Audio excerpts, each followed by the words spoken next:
Welcome back to Project 613. Today we learn about business partners, how people could come together in partnership for business, as well as the obligations of a partner toward his other business partner. And this conversation comes under the umbrella of the Mitzvah of the Torah governing all of the laws of transactions, which we learned previously.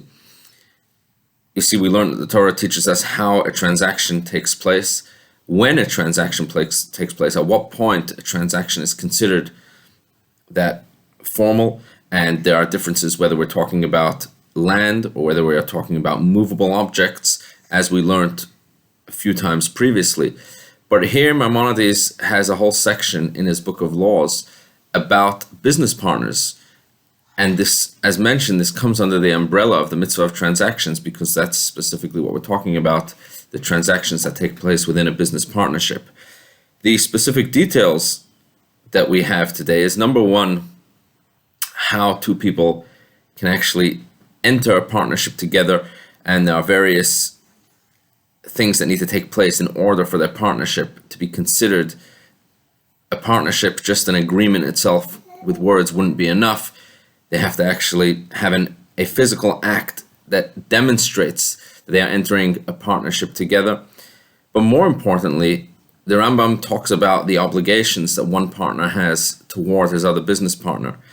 And the main key obligation that business partners have to each other is that they should adhere to the local custom and to the local norm of business dealings. And what this means practically is that if one of the business partners will go off on his own way and do something which is not accepted, is not the local norm in the world of business, then his other partner can claim, and will be right to claim, that that transaction is void, that that business deal is void.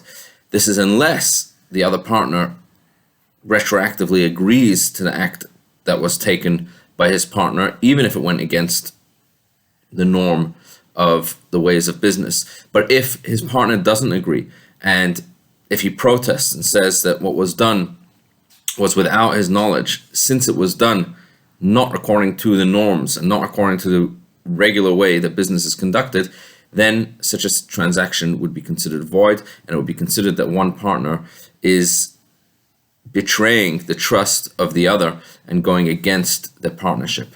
Have a wonderful, wonderful day.